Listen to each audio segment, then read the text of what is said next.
No ar, pela TV CPAD, o seu programa Teologia em Foco.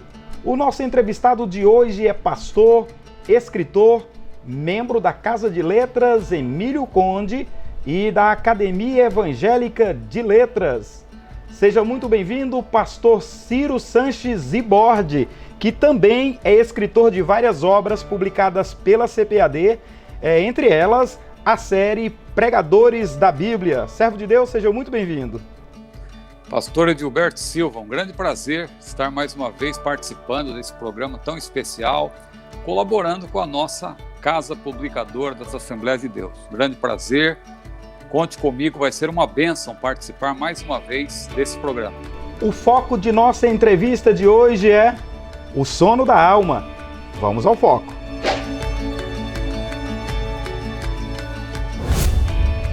Pastor Ciro, enquanto não acontece o julgamento do grande trono branco, onde é que estão as pessoas que morreram e em que estado elas se encontram?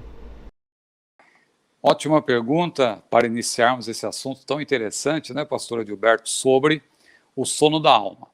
É importante dizer, primeiramente, que o julgamento do trono branco, que o irmão mencionou, o juízo final, é o último realmente dentre todos os julgamentos escatológicos, porque a Bíblia diz que o Senhor Jesus é o justo juiz e ele há de julgar os vivos e os mortos na sua vinda e no seu reino. E nós vemos, após o arrebatamento da igreja, pelo menos 5 julgamentos escatológicos. O tribunal de Cristo, logo após o arrebatamento da igreja, em que a igreja do Senhor haverá de ser galardoada antes de participar das bodas do Cordeiro. Depois teremos na terra, no período tribulacional, o julgamento de Israel. Israel vai ser julgado nesse período. E ao final do período tribulacional teremos ainda o julgamento das nações, né? Jesus vem para julgar as nações, estabelecer o milênio. E após o milênio, Satanás e suas hostes serão também julgados, né, em forma definitiva, porque o diabo já está antecipadamente condenado, como Jesus disse, né? Falando do Espírito Santo, quando ele vier, convencerá o mundo do pecado, da justiça, do juízo, do pecado que não crê em mim, da justiça que vou para esse mundo e do juízo, porque já o príncipe desse mundo está julgado. E o último de todos os julgamentos, após a última revolta do diabo, é o juízo final. Então veja que a pergunta do irmão é bastante interessante, porque o irmão diz que enquanto não acontece esse último grande julgamento do trono branco, onde estão as pessoas? O irmão se refere, claro, mais precisamente aos ímpios, porque no caso dos salvos, por ocasião do arrebatamento da igreja, já haverá a ressurreição. A Bíblia diz que o mesmo Senhor descerá do céu com alarido, com voz de arcanjo, com trombeta de Deus, e os mortos em Cristo ressuscitarão primeiro. Então já teremos ali a ressurreição. Então, essa pergunta, veja como ela é ampla, porque abrange tanto os mortos em Cristo, como também os que morreram em condenação. Então, falando agora, respondendo propriamente a pergunta, falando do estado intermediário, é importante também que nós não confundamos o estado intermediário com o estado definitivo, o estado eterno. O estado intermediário é quando as pessoas estão na sua condição imaterial, espírito e alma, que são duas partes distintas, porém são indivisíveis. O corpo está na terra, está na sepultura, né? Há uma separação, porque morte significa separação. Então, nesse estado intermediário, no caso dos salvos, a sua parte imaterial está com o Senhor, está no paraíso, que não é o céu em toda a sua plenitude, porque o céu em toda a sua plenitude é quando nós estivermos desfrutando do nosso estado eterno, que isso é após o arrebatamento da igreja, no caso daqueles que serão salvos durante o período tribulacional, antes do milênio. Agora, os ímpios, eles também estão no estado intermediário, que é conhecido como Hades, o local, não é? É um termo grego que fala da habitação dos mortos, mas que é um lugar, claro, não físico, um lugar onde estão as almas e espíritos que, repito, constituem a parte imaterial que é indivisível. Espírito e alma não se separam. Quando a Bíblia diz o pó volte ao pó como era e o espírito volte a Deus que o deu, é claro que o termo espírito ali, em Eclesiastes capítulo 12, versículo 7, é uma referência a espírito mais alma, que constitui exatamente o homem interior, a parte imaterial do ser humano. Então, pastor Edilberto, para eu não aqui me alongar nessa resposta, no caso dos salvos, o estado intermediário é de gozo, de consolo, de conforto, no paraíso, no terceiro céu, como disse Paulo lá em 2 Coríntios 12. No caso dos ímpios, que só vão ressuscitar depois do milênio, lá no juízo final, que é diferente dos salvos, que ressuscitam antes, os que morreram em Cristo, claro, né? Que é uma ressurreição seletiva, os ímpios, eles estão num lugar chamado Hades, que não é o mesmo lugar onde estão os justos. É um lugar onde as pessoas, claro, já estão sofrendo, mas não é também um inferno final, o Guiena, o lago de fogo. É o Hades, que é um lugar intermediário em que a pessoa está na condição espírito e alma. Quando houver a ressurreição para o juízo final, aí espírito mais alma se unirá à parte material, o corpo, e a pessoa, no seu estado pleno, vai receber a sentença, e aí sim cumprir-se-á aquilo que está em Apocalipse. A morte e o inferno, ou seja, a morte e o Hades, foram lançados no lago de fogo. Ali é uma figuração de linguagem para dizer que a parte material e a parte imaterial elas vão se unir na ressurreição e a pessoa no seu estado pleno será lançada aí a condenação no lago de fogo. Pastor Ciro, a questão é o seguinte, e qual é o estado que essas pessoas estarão? Estarão conscientes? Porque assim, o texto de Lucas, capítulo 16, versículos 19 a 31, fala a respeito da parábola, chamada de parábola do rico e de Lázaro. E aí a gente vê ali um estado consciente do rico, sobretudo do rico. O rico fala com Abraão a respeito do seu estado de sofrimento. A pergunta que eu faço nesse contexto todo é, além do texto de Lucas 16, 19 e 31, que fala a respeito do estado consciente do rico, quais outros textos bíblicos ou passagens bíblicas podem refutar a ideia do sono da alma? Sim, é importante essa pergunta, porque esse texto de Lucas, inclusive, é um texto-chave para nós entendermos essa condição aí da alma após a morte. Esse texto que muita gente, às vezes, diz que é uma parábola, que não serve para defender-se por meio dele uma doutrina, mas sendo parábola ou não, contém um ensino. A rigor é bom dizer que a Bíblia não diz que é uma parábola. Algumas versões, claro, colocaram ali o título de parábola, mas Jesus não apresenta como uma parábola, até porque ele cita nomes, o nome de Lázaro, a maneira como ele narra no texto grego, fica a impressão de que ele está contando uma história real, né, algo que era conhecido. Então veja, que veio, claro, lá da tradição judaica, né? Então ele conta aquela história. Agora, sendo uma parábola, e se for uma parábola, é uma parábola histórica, digamos assim, sendo ou não uma parábola, retrata uma importante verdade, né? De que haverá consciência após a morte. O irmão diz aí que principalmente o rico é mencionado como consciente, porque ele fala, mas observe também que Lázaro é consolado. Ora, só pode ser consolado alguém que está consciente, né? Porque como você vai consolar alguém que está inerte, ali não tem nenhum sentimento, né? Então, se ele estava sendo consolado, ele também estava consciente. A Bíblia só não diz que ele estava falando, como é o caso do rico, que fala, mas Lázaro também estava consciente. Então, veja, essa doutrina do sono da alma é uma doutrina, importante só defini-la, é conhecida como uma doutrina monista. Por que monista? Porque ela diz que o ser humano, ele não é, como a Bíblia diz, tripartido. Lá em 1 Tessalonicenses 5:23, Paulo foi claro ao dizer, todo o vosso espírito e alma e corpo sejam conservados plenamente irrepreensíveis para a vinda de nosso Senhor Jesus Cristo. O ser humano, ele é tripartido, não é? Ele também pode ser chamado de bipartido quando nós consideramos alma e espírito como uma parte só, porque estão intimamente ligados, embora sejam diferentes. A Bíblia é clara, inclusive, quando Maria glorifica a Deus por ter o privilégio de ser a mãe do Salvador, ela disse, minha alma engrandece ao Senhor e o meu espírito se alegra em Deus, meu Salvador. Ou seja, ações diferentes, embora simultâneas.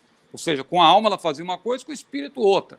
Isaías também diz... Pastor, antes do senhor citar Isaías, o texto de Hebreus que diz que a palavra de Deus é mais penetrante que a espada de dois gumes, aí fala sobre discernir, ou melhor, separar e distinguir a alma do espírito. Esse texto também chega a reforçar esse argumento que o senhor está usando? Sim, muito claro, porque Hebreus 4:12 mostra que somente a palavra de Deus pode atingir o ser humano ali na divisão, ou seja, há uma divisão entre alma e espírito. Esse texto mostra que espírito e alma não são a mesma coisa. Tanto que o próprio profeta Isaías, no capítulo 26 do seu livro, ele diz exatamente o seguinte: com a minha alma eu te desejei de noite, e com o meu espírito que está dentro de mim, madrugarei a buscar-te. Mas veja, o que eu queria mencionar, apesar de esse assunto ser interessante, a Bíblia, a teologia é maravilhosa, porque um assunto vai puxando o outro, mas eu queria dizer, na verdade, que espírito e alma são indivisíveis, constituem uma parte só, e é nesse sentido que Paulo fala quando ele diz, lá em 2 Coríntios capítulo 4, ainda que o nosso homem exterior se corrompa, o nosso homem interior, contudo, se renova de dia em dia. Então, esse homem interior é justamente espírito mais alma. Agora, voltando aqui àquela parte, a pergunta que o irmão fez sobre o sono da alma, então o que diz essa doutrina do sono da alma? Como eu dizia, ela é uma doutrina monista porque considera que o ser humano não é tripartido, ele é um só, sendo que quando a Bíblia fala de alma e espírito, são manifestações diferentes desse mesmo ser. É algo parecido com o que defendem, por exemplo, os unicistas, quando eles falam de Deus. Eles não dizem, eles são contrários à Trindade, então eles não dizem que o Pai é uma pessoa, o Filho é outra pessoa e o Espírito é outra pessoa, constituindo um único Deus. Eles dizem que existe uma única pessoa que se manifesta de várias maneiras, há várias manifestações. Da mesma forma, essa doutrina monista, que é defendida especialmente pelos adventistas do sétimo dia e também pelas testemunhas de Jeová, diz que o ser humano, o ser humano é um só. Ele não é que ele tem uma alma, ele é uma alma, né? Então é nesse sentido. Então há muitas coisas que poderíamos dizer, e com respeito a passagens, é importante observar, pastor Edilberto, além de Lucas 16, que é uma passagem chave para refutar essa ideia de que a alma dorme junto com o corpo, na verdade, não é bem que a alma dorme junto com o corpo. Corpo e alma seriam a mesma coisa, estão intimamente ligados, é uma doutrina monista. Então, quando o corpo morre, para os adventistas, especialmente aqueles que defendem essa doutrina do sono da alma, quando o corpo morre, na verdade, o ser todo morre. O ser todo dorme. Então, a alma estaria dormindo, não é bem que a alma dorme junto com o corpo. A alma e o corpo são a mesma coisa. É uma doutrina monista. Então, de maneira monística, eles descrevem isso, que o corpo morre, a alma também morre. Eles defendem, portanto, a mortalidade da alma. E a Bíblia tem várias passagens. Só para citar aqui, além de Lucas 16, Mateus 10 e 28, Jesus falou, não tem mais o que mata o corpo e nada pode fazer com a alma, ou seja, mata o corpo, mas não pode fazer nada com a alma, porque a alma está sob o controle de Deus. Mateus 17 diz que Moisés, na transfiguração, que a Bíblia não diz que Moisés ressuscitou, mas Moisés apareceu. Quem foi que apareceu? Os adventistas vão dizer, não é? Forçando a Bíblia a dizer o que a Bíblia não diz, que Moisés já teria ressuscitado. Mas a Bíblia não diz que Moisés ressuscitou. Mateus 27, 52 diz que os corpos de muitos santos ressuscitaram, porque ressurreição sempre tem a ver com o corpo, não é a alma que ressuscita, é o corpo, porque a alma não morre. Apocalipse 6, 9 e 10 é um texto clássico também, que em associação com Lucas 16 é muito claro, porque ali fala das almas daqueles mártires do período tribulacional que vão estar debaixo do altar clamando. Eles estão até falando ali em vingança, porque eles foram mártires, eles foram mortos. Veja que eles estão reforçando o que nós já falamos, num estado intermediário. É nesse estado intermediário que a pessoa ainda tem lembranças da terra, negativas, tem desejo de vingança, porque quando estivermos no estado pleno, corpo, alma e espírito transformados e glorificados, aí o Senhor limpará dos nossos olhos toda lágrima, não haverá mais esse tipo de sentimento negativo como ainda existe no caso desses que são mencionados em Apocalipse 6. A morte física é apresentada, portanto, aí como uma separação entre a parte imaterial e a parte material. Então, esses textos todos que o senhor citou reforça o argumento e refuta a ideia do sono da alma. Na verdade, a doutrina do sono da alma é uma heresia. Sem dúvida nenhuma. É uma heresia e a gente, às vezes, tem até cuidado para usar esse termo, porque, às vezes, se banaliza, né, o termo heresia. Porque heresia você não pode aplicar a qualquer tipo de erro doutrinário. Por exemplo, no que tange à segunda vinda, toda a cristandade crê que Jesus vai voltar. Agora, aqueles que são pré-milenistas, pós-milenistas, amilenistas, aqueles que são pré-tribulacionistas, mesotribulacionistas, pós-tribulacionistas. Há uma divergência secundária, mas todos creem que Jesus voltará. A heresia seria dizer que Jesus não vai voltar, ou que a vinda de Jesus é uma utopia. A heresia é quando nós nos opomos ao que está nos credos, que são comuns a toda a cristandade. Agora, há doutrinas secundárias. No caso dessa aqui, não é uma doutrina secundária, porque está negando algo muito claro, né? A mortalidade da alma, a imortalidade da alma, né? Estão querendo fazer crer que a Bíblia, né, está errada. E quando a Bíblia é clara, há muitas outras passagens que a gente pode até, só citação, porque eu sei que daqui a pouco vamos para outra pergunta, mas eu tinha aqui pensado nos textos que falam, inclusive, de que a alma saiu do corpo, né, para mostrar que o ser humano não pode ser visto de maneira monística. Né? Então, veja, Gênesis 35:18 diz que quando Raquel morreu, aconteceu que saindo-lhe a alma, porque morreu, o texto até diz. 1 Reis 17 fala da ressurreição do filho da viúva de Sarepta, não é? Diz que Elias orou, rogo-te que torne a alma desse menino a entrar nele, ou seja, a alma tinha saído, porque a morte é justamente a separação da parte material da parte imaterial. Jó 27:8, né, também diz a mesma coisa. Lucas 8:55, a filha de Jairo, seu espírito voltou e ela logo se levantou. Lucas 23:43, Jesus disse, hoje estarás comigo no paraíso. Ora, como que aquele infrator ia estar com Jesus no paraíso se ele iria morrer? Claro que Jesus estava se referindo à alma dele. Atos 7:59, Estevão orando ali à morte, ele disse, Senhor, recebe o meu espírito.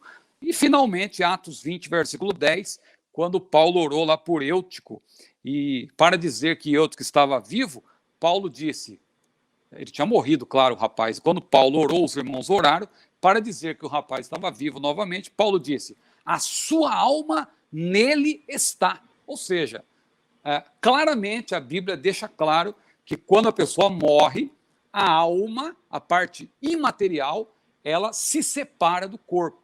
Não existe, portanto, sono da alma, né, na Bíblia. Nós vamos para um breve intervalo, pastor Ciro. Daqui a pouco nós estamos de volta. Eu vou falar a respeito dessa questão de dormir ou morrer. Amigo irmão internauta, já já nós estamos de volta com o seu Teologia em Foco, entrevistando o pastor Ciro Zibordi. Vivemos uma onda de ataques ao movimento pentecostal e a fé de muitos tem se esfriado. É chegada a hora de clamarmos por um avivamento para nosso tempo. A promessa é para vós e vossos filhos, uma campanha nacional pela busca do batismo com o Espírito Santo e dos dons espirituais. Acesse campanhaapromessa.com.br, uma realização CGADB e CPAD.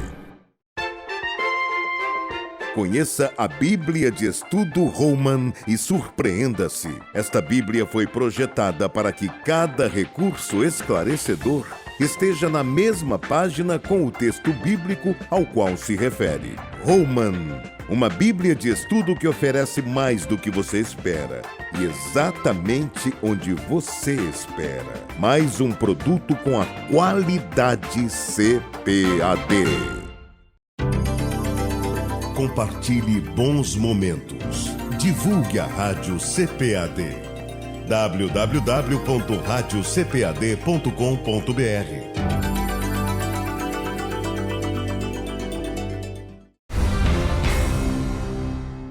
De volta com seu programa Teologia em Foco, entrevistando o pastor Ciro Zibordi a respeito do sono da alma.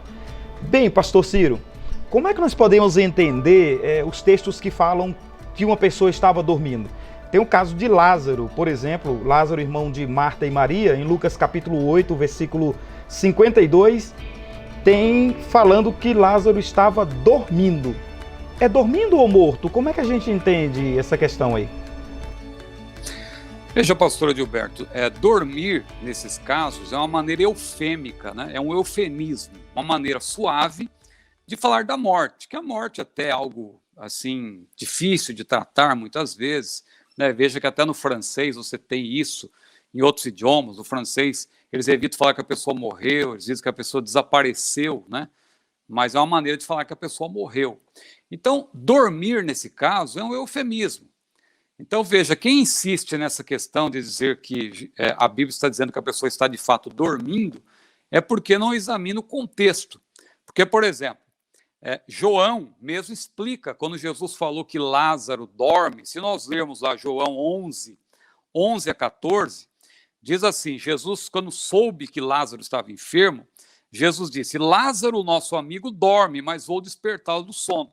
Aí os discípulos até não entenderam que Jesus estava falando de uma maneira mais suave e tal, e eles começaram a questionar, mas João explica, o narrador, não é? O autor, o evangelista, ele diz, Jesus dizia isso da sua morte. Eles, porém, cuidavam que falava do repouso do sono.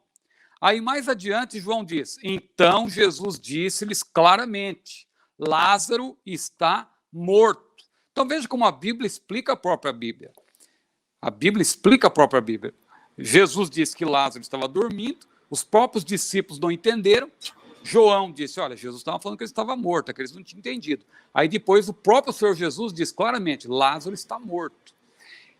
Paulo também, um outro texto interessante nesse sentido, 1 Tessalonicenses 4, 13 a 17, que fala até do arrebatamento da igreja, Paulo diz que nós não precederemos os que dormem, e diz que quando Cristo voltar, ele trará consigo os que dormem.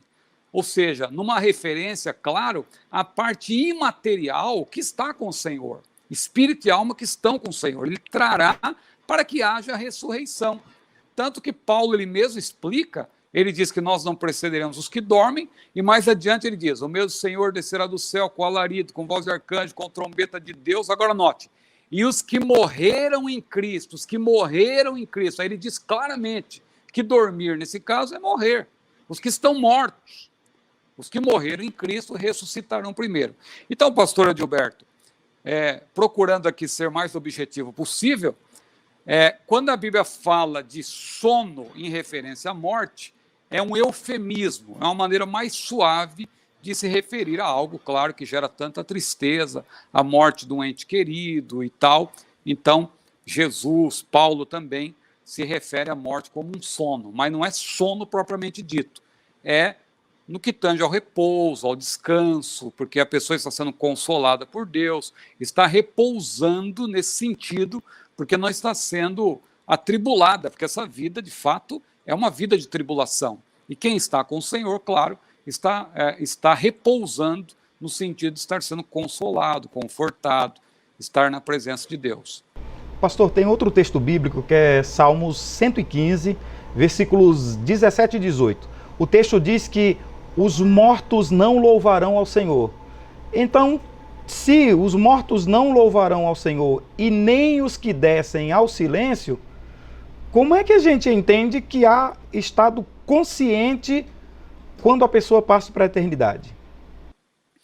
Olha, pastor Adilberto, é importante observar também que o louvor na terra, o louvor que nós oferecemos a Deus aqui na terra, ele é manifesto por meio do nosso corpo. Né? Nós cantamos, nós glorificamos a Deus, nós levantamos as nossas mãos, nós expressamos o nosso louvor por meio do nosso corpo. Então, o salmista aí, ele está falando até, ele está se referindo aos ídolos mudos, que têm olhos, mas não veem, têm ouvidos, mas não ouvem. Por quê? Porque eles são ídolos destituídos de alma, eles são ídolos mudos, eles são madeira, uma estátua, uma imagem de escultura. Agora, quando a Bíblia, quando ele fala aí mais adiante que o louvor, no caso, cessa, né? A pergunta que o irmão fez, os mortos não louvam ao Senhor, é uma referência, claro, ao louvor daqueles que estão vivos, o louvor por meio do corpo. Veja que os adventistas do sétimo dia, que defendem a mortalidade da alma, eles apegam-se ao Salmo 115, essa parte aí isolada, eles apegam-se também a Eclesiastes, que é um livro em que claramente o autor apresenta ali o registro do homem natural, porque ele fala debaixo do sol, debaixo do céu, várias vezes, ou seja, a morte é descrita apenas em termos físicos, não é? E as frases ali, especialmente de Eclesiastes 9:5, que diz a sua memória ficou entregue ao esquecimento, os mortos não sabem coisa nenhuma, alude à lembrança dos vivos em relação aos que já morreram, é uma referência ao corpo. Ou seja, a pessoa que está na sepultura, o corpo ali está inerte, sem vida, aquele corpo, claro, ele não pode mais louvar a Deus, mas não quer dizer que a alma tenha morrido. Houve a separação. A alma ficou sob o controle de Deus. Eu citei aquele texto de Eclesiastes 12:7, que diz o corpo, ou o pó, né, porque o corpo vem do pó, o corpo volte ao pó como era, e o espírito volte a Deus que o deu. Não é que todos os espíritos voltam para Deus, literalmente, mas todos os espíritos ficam sob o controle de Deus. No caso dos justos, eles estão no paraíso, de fato, com o Senhor, sendo consolados. No caso dos ímpios, eles estão no Hades, mas estão sob o controle de Deus também, porque Jesus foi claro ao dizer, não tem mais que mata o corpo e nada pode fazer com a alma. Temei antes aquele, referindo-se a Deus, que pode fazer perecer no inferno, tanto a alma quanto o corpo, ou seja, é Deus que está no controle de tudo. Então, a parte imaterial está sob o controle de Deus. A parte física está na sepultura, está em algum lugar na terra, foi lançado no mar, foi cremado, etc. A pessoa nessa condição de separação da sua parte imaterial, ela não pode mesmo louvar a Deus. É uma referência, claro, ao corpo. Porque quem morre, repito, é o corpo. Quem ressuscita também é o corpo. É o corpo. O que é a ressurreição? É o corpo voltar à vida. Veja que o próprio Senhor Jesus disse para Tomé, Tomé, olha aqui, ó, toca aqui nas minhas mãos, toca no meu lado. Um espírito não pode fazer isso que eu estou fazendo. Um espírito não pode comer, um espírito não pode interagir. Sou eu mesmo. Ou seja, Jesus ressuscitou no seu próprio corpo, porque se fosse outro corpo também seria uma reencarnação, que a Bíblia também não aprova, não avaliza. Mas as testemunhas de Jeová dizem que Jesus, ao ressuscitar, ele se valeu de vários corpos, né? Porque eles têm essa dificuldade, eles não entendem que Jesus ressuscitou no mesmo corpo, porque ressurreição só é ressurreição de fato quando é no mesmo corpo, é óbvio, porque a ressurreição é quando o corpo recebe a alma de volta, né? Porque houve a separação, na ressurreição a alma voltou para o corpo, a parte imaterial voltou, houve a reunião da parte imaterial com a parte material e a pessoa então ressuscita. Pastor, e qual é o correto entendimento do texto de 1 Pedro, capítulo 3, versículos 18 a 20, que fala sobre Jesus, após a sua morte, ter pregado aos espíritos em prisão? O senhor falou aí que Jesus ressuscitou, falou de ele ter vindo com o corpo, que era o corpo dele mesmo, mas após a morte dele, ele pregou aos espíritos em prisão, segundo o texto que citei. E como é que a gente entende esse texto e qual a ligação que há da citação bíblica com um assunto que é o foco de nossa entrevista? Esse texto é interessantíssimo porque ele corrobora o que nós estamos falando. Veja que Jesus se fez homem e ao morrer como homem, o seu corpo, claro, ele ficou lá na sepultura, né? Ficou lá no sepulcro, naquele túmulo, e o que aconteceu? No intervalo entre a sua morte e a sua ressurreição, nesse ínterim, nesse período de 3 dias, Jesus, a sua alma, ela foi separada do corpo, né? E Jesus desceu em espírito, a sua alma estava plenamente consciente, o seu espírito e alma nesse caso, que eu disse que são diferentes, teologicamente tem definições diferentes, né? O espírito é a parte que se comunica diretamente com Deus em comunhão, e a alma é que vivifica o corpo e que tem as faculdades, o intelecto, o sentimento, a vontade, mas que formam um único homem interior.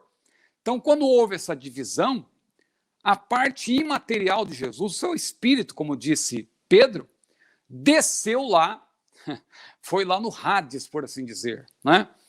Veja que nós não podemos ser dogmáticos quanto ao que realmente aconteceu, porque a Bíblia, esse é um dos textos mais difíceis de se interpretar. Mas o que nós podemos afirmar é o que está realmente na Bíblia. Primeiro, Jesus, de fato, desceu ao Hades, quando diz que ele foi às partes mais baixas da terra, uma maneira de se referir ao lugar onde estão os mortos, a parte imaterial dos mortos.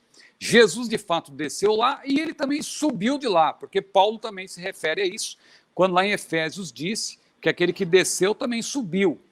E ao subir, ele levou o cativo o cativeiro, deu dons aos homens, ele mesmo deu uns para apóstolos, outros para profetas, e outros para evangelistas, e outros para pastores e doutores, querendo o aperfeiçoamento dos santos. Mas veja, Jesus, então, o que nós podemos dizer? Jesus desceu e Jesus subiu. E ali, claro, fica uma possibilidade, aí nós não podemos ser dogmáticos, eu repito, mas nós podemos crer que quando Jesus desceu e subiu, ele transportou os justos que estavam no Hades. O texto de Lucas 16 diz que havia um abismo separador, tanto que o rico conseguiu avistar Lázaro, diz lá em Lucas 16, não é? Mas havia um abismo intransponível, um abismo separador. Isso mostra que o Sheol no Antigo Testamento, ou o Hades no Novo Testamento, era um lugar só para onde iam justos e ímpios, mas não ficavam no mesmo lugar porque havia um abismo separador. Quando Jesus desceu e subiu levando o cativo ao cativeiro, né, nós cremos, não podemos ser dogmáticos, repito, quanto a isso, mas há uma possibilidade, claro, de que foi ali que Jesus transportou os justos, cumprindo, claro, aquilo que eles esperavam, porque lá em Hebreus capítulo 11 diz que eles morreram sem ter alcançado a promessa, os justos do Antigo Testamento. Veja que tem um bordão que diz que crente que tem promessa não morre, mas aqueles lá morreram. Só que Jesus cumpriu a promessa, que a promessa que Deus faz, ele cumpre. Mesmo que a pessoa já tenha morrido, Jesus foi lá, né? Tudo indica que tirou aqueles justos daquela divisão do Hades e levou para o paraíso, onde Paulo, em espírito, também esteve, diz lá 2 Coríntios capítulo 12. Mas nós podemos afirmar, então, que Jesus desceu e Jesus subiu. E outra coisa, Pedro diz que ele pregou.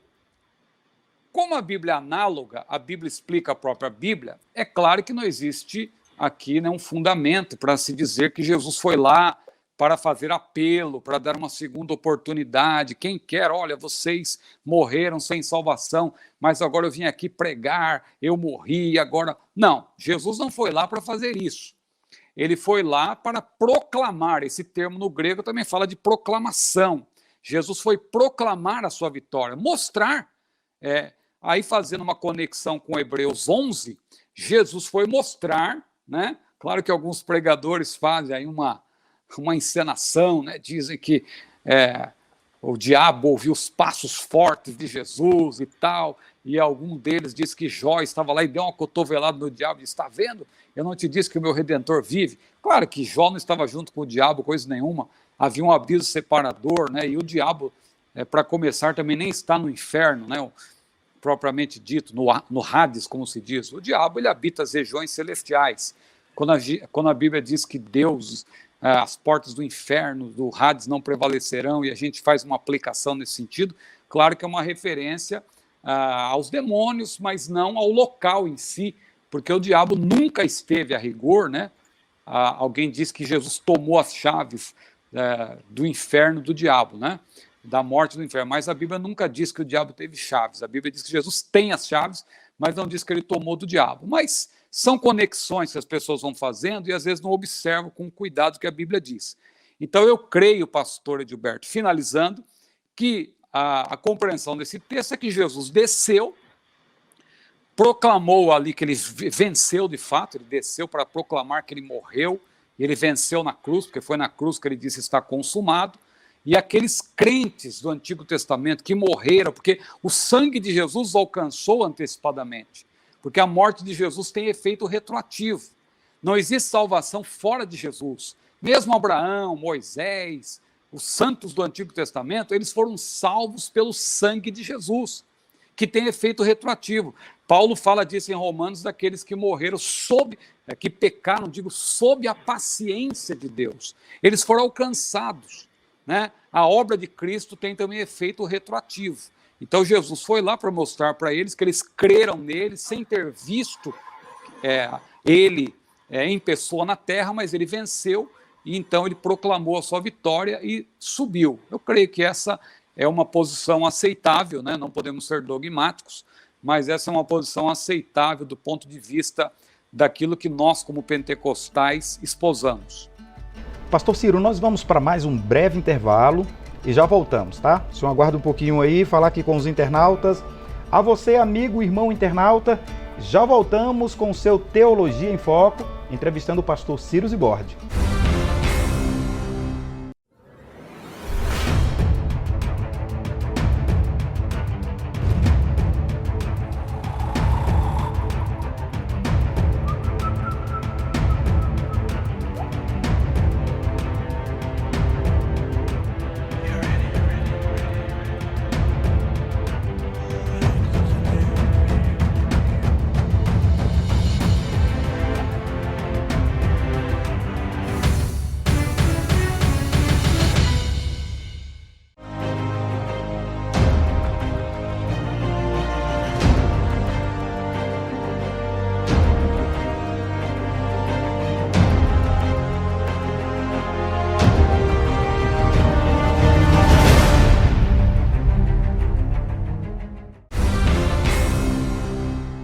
Estamos de volta com o terceiro bloco de seu Teologia em Foco e hoje entrevistamos o pastor Ciro Zibordi, falando a respeito de o sono da alma. Pastor Ciro, há quem defenda que ao morrer o ser humano é como um animal irracional. É assim, morreu, acabou. O que a Bíblia diz a este respeito? Muito bem. É importante só fazer uma pequena distinção aqui entre o materialismo e o aniquilacionismo propriamente, né? Porque o materialismo diz que a pessoa morreu, acabou, cessou tudo já imediatamente. O aniquilacionismo, claro, vai conduzir para o mesmo lugar, mas tem uma diferença, porque o aniquilacionismo defende que os ímpios, no caso os adventistas defendem isso, as testemunhas de Jeová, que defendem a doutrina aniquilacionista, eles dizem o seguinte, que a pessoa vai ressuscitar, né? A pessoa, quando morre, ela está no estado de sono, o sono da alma, né? Perece todo o seu... Ela não tem consciência de nada, mas no juízo final, essa pessoa vai ressuscitar, vai haver uma reconstituição, claro que o corpo não vai ser glorificado, vai ser apenas uma reconstituição, e a pessoa vai comparecer diante do juízo para receber a sentença, e aí então essa pessoa vai ser aniquilada, sendo que o adventismo defende inclusive graus de sofrimento antes desse aniquilamento, mas ao fim e ao cabo a pessoa será aniquilada, ou seja, não vai perecer eternamente no fogo eterno que a Bíblia tantas vezes diz de maneira muito clara. Então, só uma pequena diferença, morreu, acabou, é o materialismo propriamente dito, que crê apenas na matéria, o ser humano é como um animal qualquer, morreu, acabou. O aniquilacionismo diz que ainda haverá uma ressurreição para o julgamento final, para a pessoa então ser aniquilada. Aí acabou realmente, mas vai haver esse julgamento. Mas o que é o aniquilacionismo? Só para ampliar aqui, dar uma definição, é uma doutrina, como eu já falei a princípio, monística, não é? Defende que o ser humano ele não é tripartido, como diz a Bíblia, ele é uno, né? Ele é uno, ou seja, alma e corpo são uma coisa só. Então, quando a Bíblia fala de espírito e alma, são manifestações diferentes, mas não é que a pessoa seja de fato tripartida, né? E aí eles utilizam algumas passagens fora de contexto, claro, como aquela de 2 aos Tessalonicenses, capítulo 1, versículo 9, que fala de eterna destruição, né? Eles acreditam que a pessoa será destruída. Então, eles tomam o termo destruído aí no sentido de aniquilação e não de sofrimento eterno. Mas a Bíblia, por várias vezes, fala do fogo eterno. Jesus falou, né? A Bíblia deixa muito claro. Eles usam também 1 João capítulo 3, versículo 15, porque ali se menciona, né, que a pessoa, quem tem o filho tem a vida, quem não tem o filho não tem a vida, mas ali, claro, a Bíblia está falando da vida eterna, com respeito à salvação, não tem nada a ver com mortalidade da alma.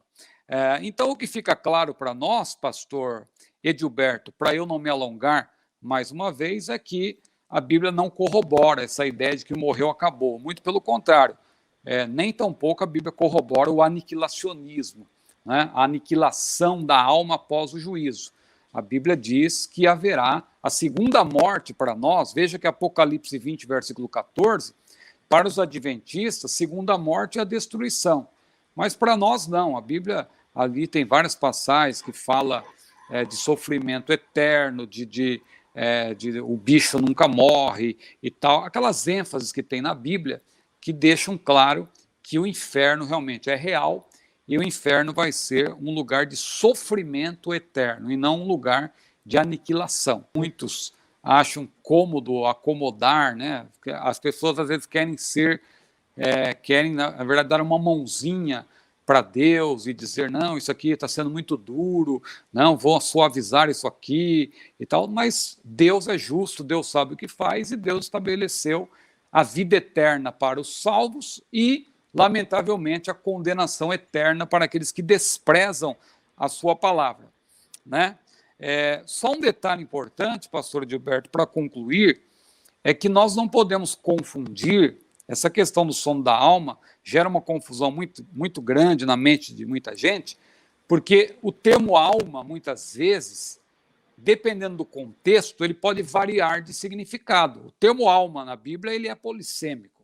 Então, por exemplo, alma, lá em Levítico 17, 11 e 14, é sinônimo de sangue. O animal, por exemplo, tem alma nesse sentido, ele tem vida. Por isso que existem seitas que não podem doar sangue. Por quê? Eles acham que o sangue é alma. Então, imagina a pessoa que fura o dedo, o sangue começa a espirrar, a pessoa corre atrás, minha alma está fugindo de mim. Então, é um problema isso aí, né? Então, não podemos confundir a alma no sentido de sangue com a alma invisível que vivifica o corpo. A alma também, muitas vezes, é sinônimo de pessoa. Quando a Bíblia diz lá em Eclesiastes, capítulo 18, versículo 4, a alma que pecar, essa morrerá. Ou seja, a pessoa que pecar, essa morrerá, essa sofrerá, claro, a punição. Mas aqui, quando nós falamos do sono da alma, estamos refutando essa doutrina herética, o sono da alma, nós estamos, claro, falando da alma como a parte imaterial que vivifica o corpo, né? É nesse sentido que a alma nunca morre, a alma sempre está consciente. O senhor falou em uma das respostas, pastor, a respeito de lugares de estágio. Bem, considerando isso que o senhor falou, o Hades e o paraíso, antes da condenação eterna e antes também do estado eterno daqueles que servem a Deus, tem a existência desses dois lugares. Mas agora me vem a seguinte pergunta. A Igreja Romana ensina que existe um outro lugar chamado de purgatório, ou um outro lugar não, um lugar chamado purgatório. Em que é que eles sustentam essa doutrina, pastor, e quais são as refutações bíblicas? Não teria uma margem para se imaginar, considerando que ainda os que morreram em Cristo não estão no céu plenamente ou eternamente, o estado eterno, e também aqueles que estão condenados não estão em condenação eterna, o purgatório não tem uma margem aí nesse estágio das almas para se acreditar que existe assim um purgatório? Excelente pergunta, pastor Gilberto, porque realmente a pessoa, se ela não tiver cuidado ali de analisar os textos bíblicos, ela poderá ser levada a esse entendimento de que, quando se fala de estado intermediário, é uma referência a purgatório. Mas não. Estado intermediário, nós chamamos assim, porque a pessoa não está ainda no seu estado pleno. No caso do salvo, a Bíblia diz lá em 1 Tessalonicenses que estaremos para sempre com o Senhor. Veja que a Bíblia só diz que estaremos para sempre com o Senhor no arrebatamento da igreja, porque vai haver a ressurreição. Mesmo os mortos em Cristo, eles já estão com o Senhor, mas a Bíblia diz que estaremos para sempre com o Senhor após a ressurreição, no sentido de que estaremos no sentido pleno, o estado final, o estado eterno, como está lá em Apocalipse, no capítulo 21. Ou quando Paulo falou lá em Romanos 8:18, as aflições desse tempo presente não são para se comparar com a glória que em nós há de ser revelada. Uma coisa é a pessoa estar no estado intermediário. Claro que ela não volta mais para a condição inicial, ela não volta mais para viver na terra como outrora, e também ela não pode sair, no caso, no purgatório, por exemplo, alguém pode pensar que a pessoa pode sair de lá. Mas deixa eu só explicar, então, para não ficar nenhuma dúvida, a diferença entre o purgatório e o estado intermediário, biblicamente falando. O estado intermediário é tão somente o lugar onde a pessoa está espírito e alma, a parte imaterial, porque o corpo está na sepultura. O estado eterno é quando a pessoa estiver na condição tríplice, espírito, alma e corpo, transformados, glorificados, que vai acontecer por ocasião do arrebatamento da igreja, grosso modo. Agora, o purgatório é uma doutrina da igreja romanista, da igreja católica romana, que surgiu no século XV, mais precisamente. Já havia, claro, ali nos primeiros séculos, algum indício, depois na Idade Média, mas essa doutrina ela surgiu propriamente no século XV e foi avalizada no Concílio de Trento, no século XVI, na Contra-Reforma, numa resposta à Reforma Protestante, né? E ali a base, eles não tinham base bíblica para defender o purgatório, eles utilizaram ali os livros apócrifos, mais precisamente segundo Macabeus, e tentaram usar fora de contexto também 1 Coríntios 3:15, que está falando do tribunal de Cristo, não tem nada a ver com o purgatório, quando diz ali que o salvo, que a pessoa será salva, todavia como pelo fogo, mas ali é o fogo da presença de Deus, examinando as obras, por isso que as obras ali, está claro, tem que ser como ouro, prata e pedras preciosas, e não como madeira fenipalha, ou seja, obras perecíveis.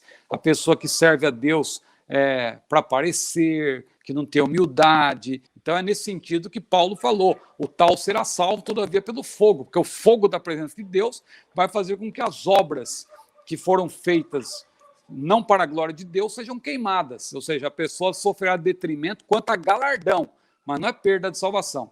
Agora, o purgatório está ligado, inclusive, é importante dizer que o purgatório está ligado àquela doutrina das indulgências. Porque o que são as indulgências? A pessoa, na Igreja Católica, a pessoa só é salva dentro da Igreja Católica. E a gente até hoje sabe que existem os católicos praticantes e os católicos nominais. Então, vamos dizer, o católico nominal, ele está dentro da igreja, ele já seria salvo, por assim dizer, mas ele é um tipo de salvo que ainda tem que pagar, ele tem que fazer muitas penitências para entrar no céu. E há pessoas que não conseguem cumprir todas aquelas regras, então, no tempo em que foram instituídas as indulgências, a pessoa pagava, porque aqueles mártires, aqueles homens que morriam, por assim dizer, né, por amor a Cristo, eles mandavam cartas para o Papa dizendo, olha, eu estou pagando aqui, eu estou sofrendo para que outros irmãos meus que não puderam fazer o que eu fiz, eles possam ter aí um certo privilégio, né? Então o que acontecia? O Papa vendia, através dos seus representantes, essas cartas de paz, como eram chamadas, né? E dependendo do valor que a pessoa pagasse, ela eliminava toda a sua conta, ela zerava, né? Tinha que dizer não sei quantas vezes lá, vários Pai Nossos, vários Ave Maria, e também outras penitências que a pessoa não podia pagar em vida, né? E tinha uns que morriam com essa dívida. Essas pessoas que morriam com essa dívida iam para o purgatório e ficavam sofrendo no purgatório, né? Ali para purgar os seus pecados. Aí o parente ia lá, comprava as indulgências, dependendo se tinha muito dinheiro, Eles diziam, quando a moedinha batia no fundo do gasofilástico, ou seja, quando o dinheiro batia, a alma saía do purgatório, né? Mas não é que a pessoa ela iria para o inferno, ela poderia ficar pouco ou muito lá, porque quem ia para o purgatório, em tese, já estaria salvo, né? Era um estado intermediário nesse sentido, para a pessoa purgar os seus pecados, porque ela não conseguiu fazer todas as penitências devidas, né, na terra. Aí o parente ia lá, pagava, e Lutero, claro, se levantou contra tudo isso. Lutero foi um homem que Deus usou, e por isso até ele depois foi até injustamente aí associado à defesa do sono da alma, porque ele se levantou contra o purgatório. Ele, por 11 vezes, ele fala contra o purgatório nas suas 95 teses, né? 11 das suas 95 teses falam contra o purgatório. O senhor já me passou a deixa. A questão é, há quem diga de fato que Lutero foi defensor do sono da doutrina do sono da alma. Principalmente, na verdade, sobretudo, porque ele combateu a doutrina do purgatório, e aí, nesse combate à doutrina do purgatório, ele mostrou-se, segundo alguns dizem, defensor da doutrina do sono da alma. O que é que os escritos do próprio Lutero dizem que contrariam esse argumento? Então, pastor Edilberto, Lutero, é bom que se diga, ele não foi assim um teólogo, que podemos dizer, um teólogo sistemático, né? Ele foi um grande pensador, um pensador dialético, né? Ele apresentava assim pontos e tal, e às vezes parecia que era a favor, mas depois era contra. Então ele tinha um pensamento dialético. A grande contribuição de Lutero, claro, foi no que diz respeito à doutrina da justificação, né, pela fé. Isso aí foi uma grande contribuição, várias outras, traduziu a Bíblia para o alemão. Só que Lutero não é um modelo de perfeição do ponto de vista teológico. Tanto que ele defendia também um cânon dentro do cânon, porque ele era contrário a alguns livros da Bíblia. Por exemplo, ele não gostava de Esther, que ele achava que era um livro muito judaico. Ele não gostava de Tiago, porque Tiago, segundo ele, era uma compreensão limitada dele nesse sentido, porque ele achava que Tiago defendia a salvação pelas obras, não é nada disso, né? Porque o próprio Paulo falou, né, que nós somos salvos pela fé para as boas obras. Ou seja, então, Tiago defendia justamente as obras que acompanham a vida do salvo, não é obras para ser salvo por meio delas. Mas Lutero tinha essa compreensão. E outra coisa, Lutero não gostava do livro de Apocalipse, tanto que ele não escreveu nada sobre o Apocalipse. Aliás, não foi só Lutero, o próprio Calvino. Hoje em dia tem muita gente que critica, né? Nos criticam, dizendo, vocês creem numa doutrina que surgiu só no século XVII, século XVIII, mas se alguém tem alguma culpa nesse sentido, são os reformadores. Claro, eles estavam ocupados com muitas outras coisas importantes e eles deram pouca atenção para o Apocalipse. Agora, sobre essa questão aí do sono da alma, infelizmente, por Lutero não ser, especialmente no início da sua conversão, um teólogo sistemático, vão surgindo aí várias versões. Você vê que hoje em dia tem o Lutero, a gente até brinca, tem o Lutero pentecostal, né, que muitos puxam a brasa para sua sardinha, tem o Lutero que era devoto de Maria, tem o Lutero adventista, tem o Lutero mórmon, porque as pessoas vão procurando frases soltas, porque Lutero, a rigor, de maneira dogmática, ele não defendeu o sono da alma, mas ele tinha ali tem um livro dele, que é chamado Conversas à Mesa, que não foi escrito por ele, mas pelos seus amigos mais próximos. Esse livro, em alemão, tem 6 volumes. Em português foi traduzido, ali uma pequena porção. Tem uma editora que publicou no Brasil, é uma obra resumida, que tem frases atribuídas a Lutero, né?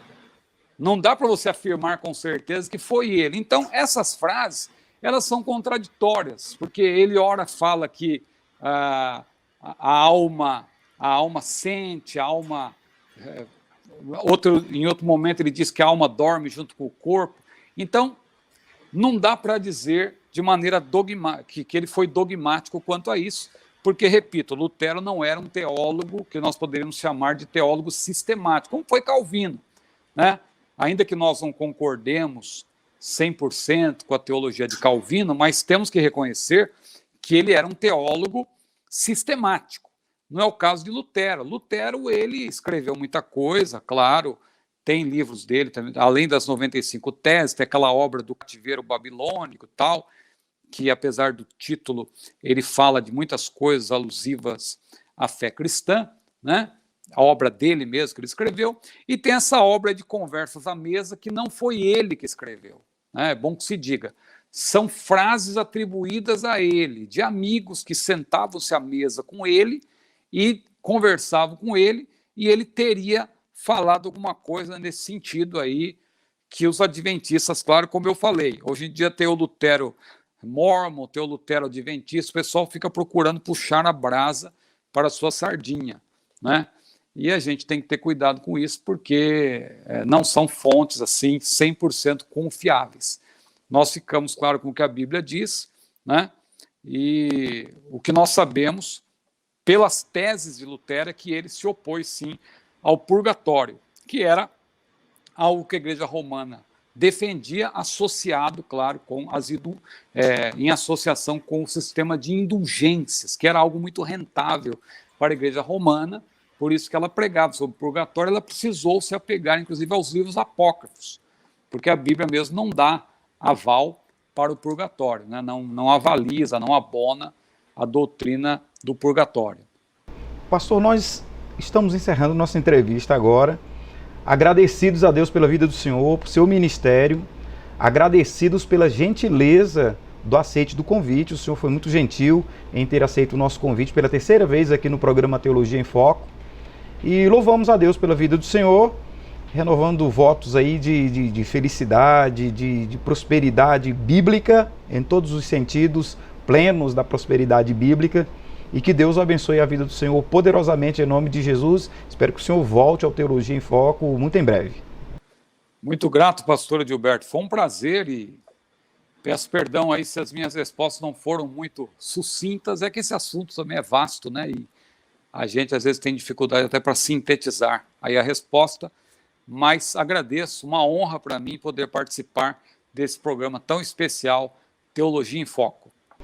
O senhor pode deixar aí seu Instagram para que os internautas o sigam, o acompanhem. Também nós temos aí a possibilidade de que este programa de hoje seja compartilhado e divulgado pelo senhor em suas redes sociais. Sim, é Cyrus e Board, né? O Instagram é Cyrus e Board, assim como também o YouTube é Cyrus e Board, e o Face também é sempre Cyrus e Board, tudo junto. É fácil de encontrar nas redes sociais. Nosso blog também é Cyrus e Board. O senhor também é colunista do portal CPAD News. Muito bem lembrado, pastor Edilberto. Então, pastor Ciro, muito obrigado. Deus o abençoe. Até nosso próximo encontro, servo de Deus. Amém. Muito grato. Deus abençoe, irmão, também, a sua família, o seu ministério. A você, amigo, irmão internauta, estamos encerrando esta edição do Teologia em Foco. Muito obrigado pelo carinho de tua audiência. Lembro a todos que nós temos várias outras entrevistas no canal da TV CPAD, e você pode curtir, comentar e compartilhar o programa de hoje, como também curtir, comentar e compartilhar todos os outros programas que nós temos na TV CPAD. Caso você ainda não seja inscrito em nosso canal, te convidamos a inscrever-se. Você também pode ativar as notificações para todas as vezes que nós entrarmos ao vivo ou tivermos um novo programa postado, você receber aí notificações ou notícias, lembretes, tá certo? Até nosso próximo encontro, um forte abraço a você, a paz do Senhor.